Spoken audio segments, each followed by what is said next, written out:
Nature में कोई इंसाफ नहीं है। बाकी है कि आपने मेरी एक बात का जवाब नहीं दिया, जिससे मुझे शिकायत है कि फेथ क्या है और आप फेथ मांगते क्यों हैं मुझसे? आप तो लॉजिकल हैं, आपके पास तो सारे रैशनल हैं, आपके पास सारे सबूत हैं, तो आपको फेथ की डिमांड क्यों करते हैं कि भाई तुम सरेंडर कर दो और सवाल मत करो? कोई मजहब सारे सवाल करने की इजाजत नहीं देता है और मना करता है कि ज़्यादा सवाल ना करो, बह जाओगे तुम। कमाल ये है कि दुनिया के सारे मजहब सब जानते हैं ये दुनिया कैसे बनी थी, कैसे मिटेगी, मरने के बाद क्या होगा, इनको सब इल्म है। इनको किसी को डायनासोर होते थे पहले ये नहीं पता था, किसी को नहीं पता। किसी भी दुनिया की मजहबी किताब में डायनासोर का जिक्र नहीं है। जिस दुनिया में आप बैठे हैं सर, ये हॉल जो है, ये इलेक्ट्रिसिटी जो है, ये माइक जो है, जिस हवाई जहाज से आप आए थे, वो जिस कार से आप यहाँ आए हैं, ये सब उन लोगों की बनाई हुई है जिन्होंने सवाल किए थे। ये दुनिया जिसमें आप आज आराम से हैं, ये उन लोगों की बनाई है कि जिन्होंने सवाल किए थे और हर स्टेज पे इन सवालों को मकरूह कहा गया था, गलत कहा गया था। तो आज जो बातें आपके जहन से बिल्कुल परे हैं और आप हैरान होते उन्हें देख के, एक वक्त आएगा कि मामूली लगेंगे। और हुआ है, आपकी इंसानी तारीख ही है। इतनी जल्दी सारे फैसले आप मत कर लीजिए, थोड़ा ये ह्यूमिलिटी रखिए कि भाई ये हमें नहीं मालूम। ये कहने में क्या आ रहा है? ये यूनिवर्स कहाँ तक फैली, ये कब से है और कब तक रहेगी, हमें नहीं मालूम। आपने फैसला कर लिया कब बनी।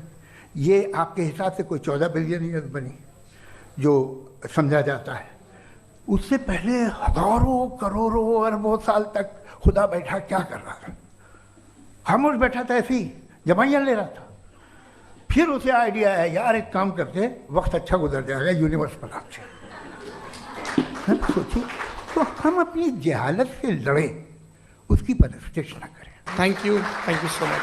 तर्कों की श्रृंखला में राउंड 2 के लिए मुफ्ती साहब को आमंत्रित कर रहा हूँ। शुक्रिया।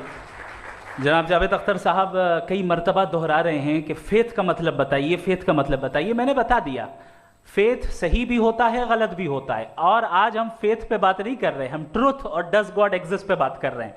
क्या डज गॉड एग्जिस्ट, ये ट्रुथ यानी गॉड है या नहीं है, इसमें से दोनों ट्रुथ क्या है। अब आप उसे फेथ कह लें, बिलीफ कह लें, नॉट माई बिजनेस। उसके बाद आपने कहा कि भाई सवाल करने से मजहब रोकता है। मैं कहता हूं जो रोकता है वो रोकता होगा, मैं नहीं रोकता। बल्कि सवाल करें, सवाल करना चाहिए। सवाल कर करके तो हम आगे बढ़ते हैं, तरक्की करते हैं, और इसीलिए मैं आज यहां पे आया हूं। लेकिन सवाल सिर्फ खुदा से नहीं होगा, आपसे भी होगा। सवाल एथिज्म से भी होगा, सवाल सिर्फ मजहब से नहीं होगा, सबसे होगा। और आज मैं सवाल करूंगा और उम्मीद है कि आप जवाब देंगे। अभी तक आपने वैसे कॉन्टिंजेंसी आर्गुमेंट का कोई जवाब नहीं दिया।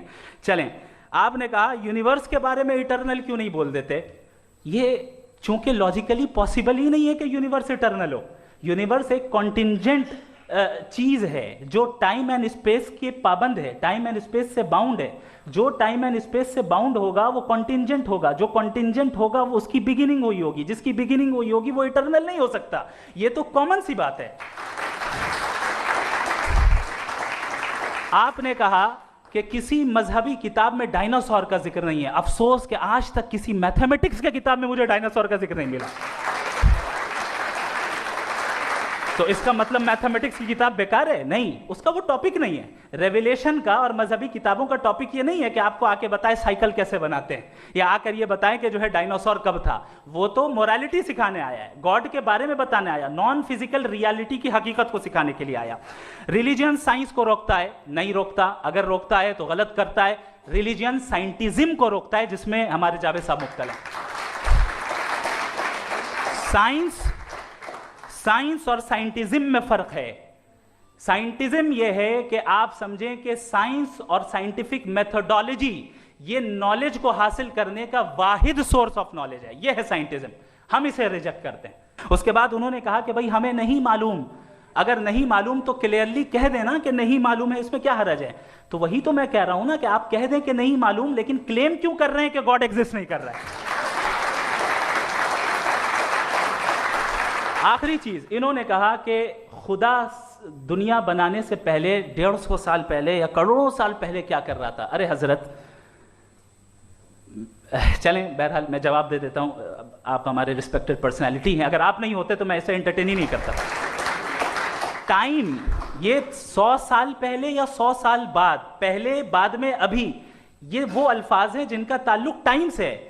टाइम शुरू ही हुआ है यूनिवर्स की बिगिनिंग के बाद, तो उसके पहले खुदा क्या कर रहा था, सवाल इलॉजिकल है, ये फेलेसी है। यानी आप ये कह रहे हैं कि यूनिवर्स के बनने से पहले खुदा क्या कर रहा था, टाइम के बनने से पहले, पहले का ताल्लुक टाइम से, टाइम उस वक्त था ही नहीं, तो ये सवाल ही इनवैलिड है खुदा के ताल्लुक से। इसकी एक मिसाल आप ले लें। एक कार है, एक साहब ने देखा कि भाई कार जो है उसके व्हील्स कितने अच्छे लगे हुए हैं, सही जगह पे, स्टीयरिंग जो है कितने अच्छे जगह पे लगी हुई, और सीट्स कितने वेल डिजाइंड है, कितनी प्रिसाइजली ये कार काम कर रही है, तो जरूर कोई ना कोई इसे क्रिएट किया है, किसी ने क्रिएट किया है। अब जावेद साहब आए और कह रहे जनाब बोनेट खोलिए, इसमें इंजन है, इंजन इस कार को चला रहा है, hence prove no one has created the car. This is illogical. Science हमेशा फिजिकल वर्ल्ड की चीजों को ही फिल करती जाएगी और फिजिकल चीजों से ही करती जाएगी, चूंकि एम्पेरिकल एविडेंस का ताल्लुक फिजिकल वर्ल्ड से है। आप साइंस के जरिए मेटाफिजिकल रियलिटी को कभी साबित नहीं कर सकते, ये रॉन्ग टूल का इस्तेमाल करना है। ये वही काम है कि आप मेटल डिटेक्टर से प्लास्टिक डिटेक्टर करने चलें, जो कि जाहिर है सही नहीं है। थैंक